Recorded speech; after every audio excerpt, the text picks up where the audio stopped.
हो सकता। थोड़े अपने भीतर के आत्मसम्मान को हमें संभालना है, अपने अंदर होश लाना है। याद रखिए, आप तो सहस्त्रार हैं, सहस्त्रदल कमल हैं। आपके भीतर की जो झील है उसके अंदर चेतना का कमल खिलने को आतुर है, बस उसे खिलाने का प्रयास कीजिए।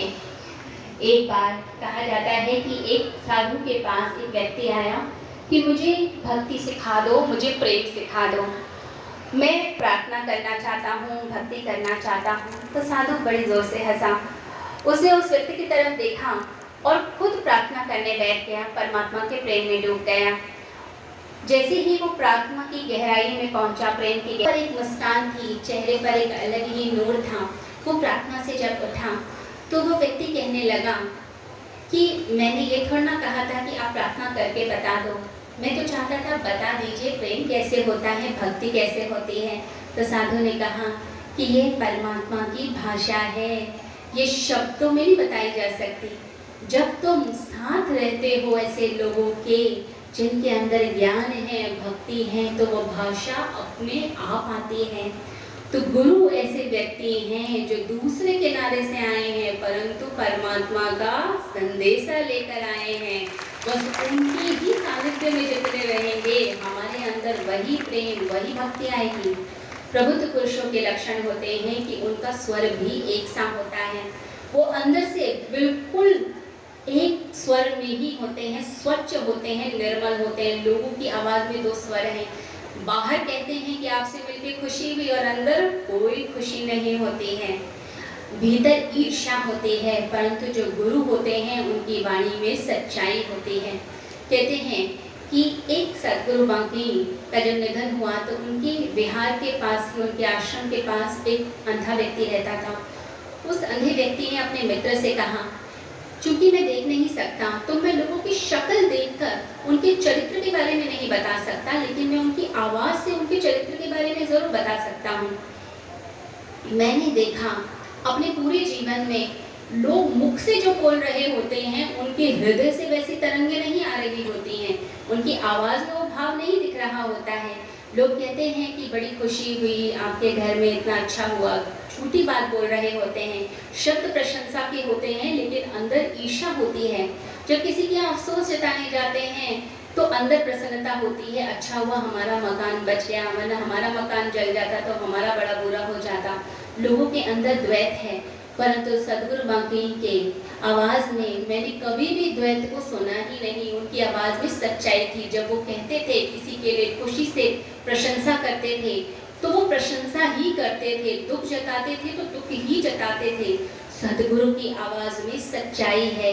इसे जब सदगुरु कहते हैं तुम्हारा कल्याण हो, तो तुम्हारा कल्याण होगा ही होगा। क्यों? क्योंकि एक स्वर है, अखंडता है। अगर वह किसी को देखते हैं और करुणा से उनके आंसू बहते हैं, अगर वो हंसते हैं तो पूरे दिल से, रोम रोम से हंसते हैं, उनके अंदर एक सच्चाई होती है। तो अपने गुरु के प्रति अगर हम निष्ठा बना पाएं तो हमारा कल्याण हो सकता है। गुरु के प्रति अगर हम जुड़ते हैं, मंत्र दीक्षा लेते हैं, गुरु मंत्र की साधना करते हैं, जैसे बहुत से लोग आए, उन्होंने ध्यान किया, उन्होंने मंत्र लिया, उन्होंने गुरु मंत्र को सिद्ध किया। जो ऐसे लोग होते हैं उनके अंदर एक अलग ही नूर आने लग जाता है। ऐसे जो भक्त होते हैं, ऐसे जो साधक होते हैं, वो गुरु रूप ही बनने लग जाते हैं। फिर उनके घर में बरकत आती है, समृद्धि आती है, उनका कल्याण होने लगता है। जैसे कुछ ध्वनियाँ होती हैं जो ध्वनियाँ सुन के आपको अच्छा नहीं लगता, कुछ ध्वनियाँ होती हैं जिन्हें सुन के अच्छा लगता है। जैसे कोई आपको प्यार से बुलाए, आपको अच्छा लगेगा, आपको कोई घृणा से कोई अपशब्द कहे, आपको बड़ा बुरा लगता है।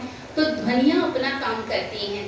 तो जितने ऋषि मुनि हमारे देश में रहे, उन्होंने इस पर प्रयोग किया कि कौन सी ध्वनि ब्रह्मांड में जब गूंजती है तो उस ध्वनि से कल्याण होता है।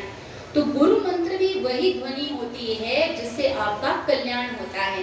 तो जब हम उसे बार बार रिपीट करते हैं तो हमारे अंदर एक अद्भुत ऊर्जा आने लगती है, एक अद्भुत शक्ति आने लगती है। तो अपने गुरु के समीप बैठकर जब हम एक माला गुरु मंत्र की अगर कर लें तो ये समझ लीजिए हमारा वो मंत्र और ज़्यादा चार्ज होता है, फिर हमारा कल्याण करने लग जाता है। तो गुरु से आशीर्वाद लेकर अपने मंत्र की साधना करें, अपना ध्यान करें। याद रखें, गुरु ही वह सेतु है जिसके द्वारा परमात्मा तक पहुंचा जा सकता है। तो ऐसे प्यारे प्यारे सद्गुरु को हाथ जोड़कर हम इस गुरु पूर्णिमा पर बारंबार प्रणाम करते हैं और संकल्प लेते हैं कि हम अपना उद्धार करेंगे, सत्य की, धर्म की राह पर चलेंगे और गुरु वचनों का पालन करेंगे। सभी को हरि ओम, हरि ओम, हरि ओम।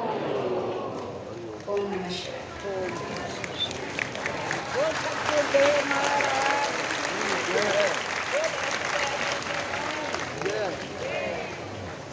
ये थे योग गुरु और ध्यान के क्षेत्र में महारत हासिल किए हुए सनातन धर्म का प्रचार करने वाली डॉक्टर अर्चिता दीदी।